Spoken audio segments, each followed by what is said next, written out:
Hello everybody. If you want to read all the stories in full, please go to www.steveuk.blog. Thank you. Short story 363, The Curious Case of the Commuting Cacti. Upper Advanced. Right, so picture this. Barnaby Barney Butterfield, a man whose life was as beige as his collection of beige cardigans, worked as a filing clerk at the Ministry of Miscellaneous Matters.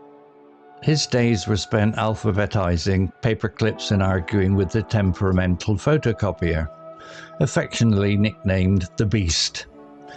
Barney's commute was the only slightly colourful part of his existence, thanks to the eccentric old lady who lived opposite him, Mrs. Higgins, and her penchant for decorating her front garden with an ever-growing menagerie of cacti. Now, Mrs. Higgins wasn't your average green-fingered granny. She treated her cacti like royalty, dressing them in tiny knitted hats and having full-blown conversations with them about the price of petrol and the latest episode of Antiques Roadshow. Barney usually just gave a polite nod and a weak smile as he hurried past, eager to get to the soul-crushing monotony of his office. One particularly dreary Monday morning, however, Barney noticed something peculiar. One of Mrs. Higgins's larger cacti, a particularly prickly specimen named Prudence, appeared to have moved. It was now situated a good metre closer to the pavement than it had been the previous Friday. Barney blinked, rubbed his eyes and checked again. Nope, he wasn't hallucinating. Prudence had definitely relocated. He put it down to Mrs. Higgins's eccentricities. Perhaps she decided to give Prudence a bit more breathing room, as she once put it. But over the next few days, the cacti continued their slow, almost imperceptible migration.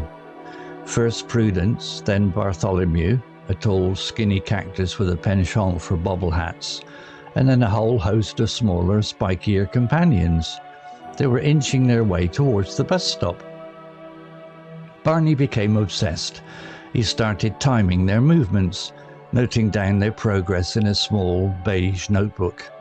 He even considered setting up a time-lapse camera, but then realized that would require him to interact with technology beyond the photocopier, a prospect that filled him with dread. The other commuters started to notice too. Whispers circulated at the bus stop about the walking cacti.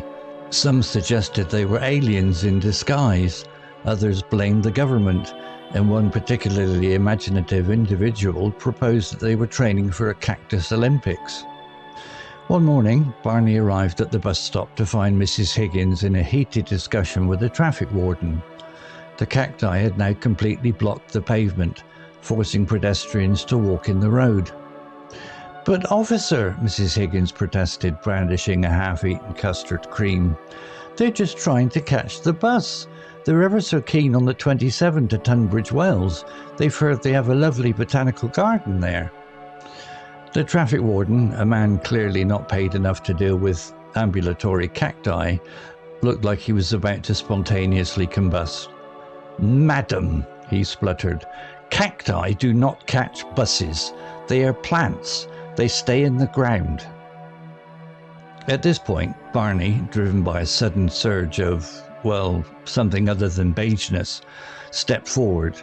"Actually," he said, adjusting his glasses, "I've been observing their movements for the past week. They appear to be moving at an average rate of 2.7 centimetres per day, influenced, I believe, by the angle of the morning sun and the subtle vibrations of the passing traffic." The traffic warden stared at Barney as if he had just sprouted antennae. Mrs. Higgins, however, beamed. "See?" she said triumphantly. "Barney understands. He's a clever boy." The situation was eventually resolved by a team from the local council, who carefully relocated the cacti to a nearby park. Mrs. Higgins was given a stern warning and a large bag of fertilizer, and the bus stop was finally clear. Barney, however, was a changed man. He discovered a hidden passion for observing things, for noticing the small details, for the unexpected. He even bought a slightly less beige cardigan, and every morning as he walked to the bus stop, he'd glance at the park and give a small nod to Prudence, Bartholomew, and the rest of the commuting cacti, a secret smile playing on his lips. He knew their journey, though temporarily halted, was a testament to the fact that even in the most beige of lives, a little bit of extraordinary can always take root. Vocabulary notes. Beige, adjective, a pale sandy yellowish brown colour, often associated with dullness or lack of excitement. Example, Barnaby Barney Butterfield, a man whose life was as beige as his collection of beige cardigans.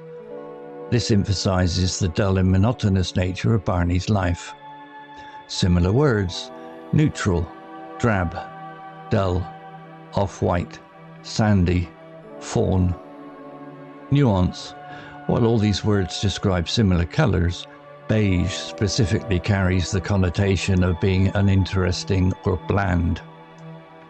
Temperamental, adjective, having or showing a tendency to be easily upset or moody. Example, arguing with the temperamental photocopier, affectionately nicknamed the Beast. This suggests the photocopier was unreliable and prone to malfunctions. Similar words: moody, erratic, unpredictable, volatile, capricious.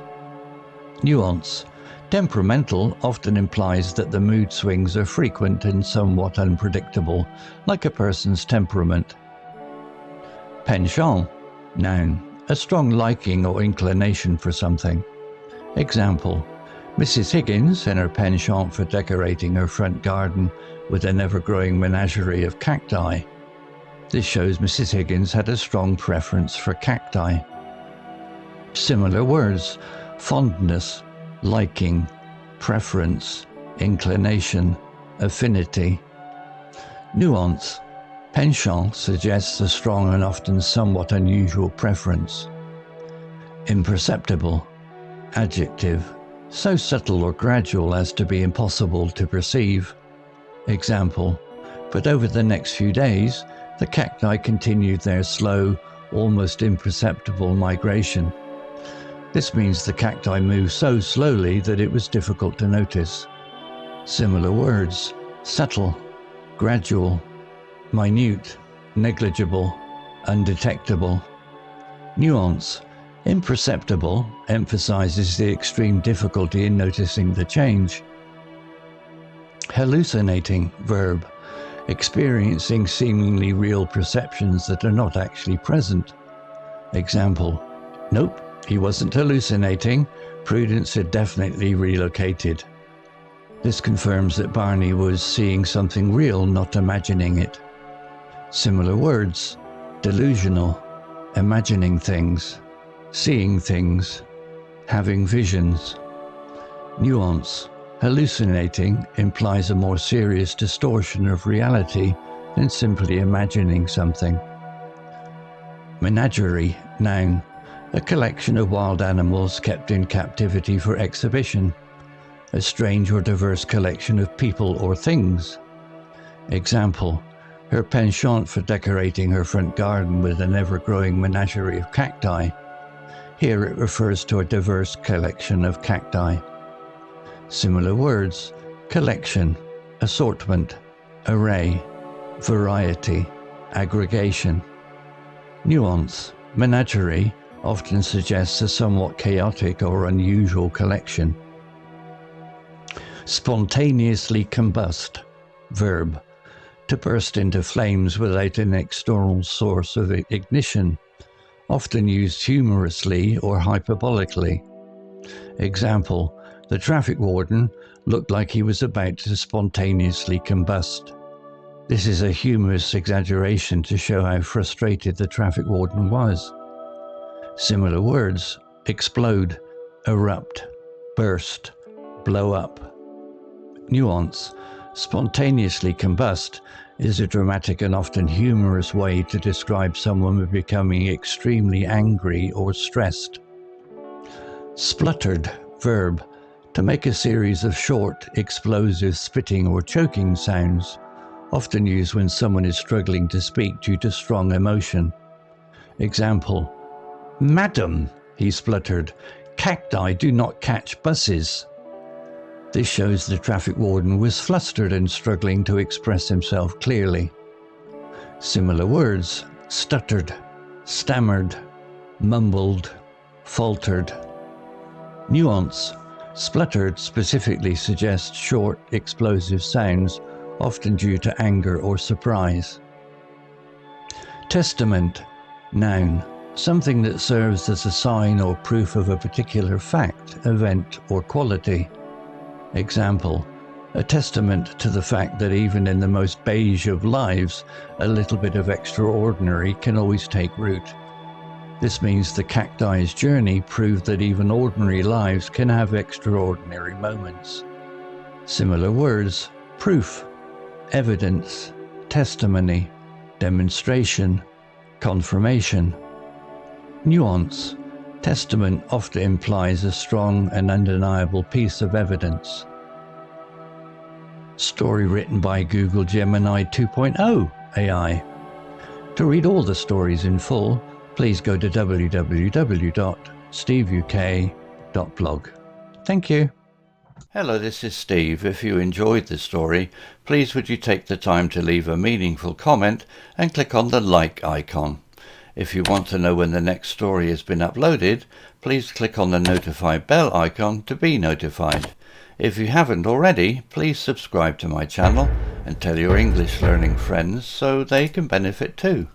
Thank you.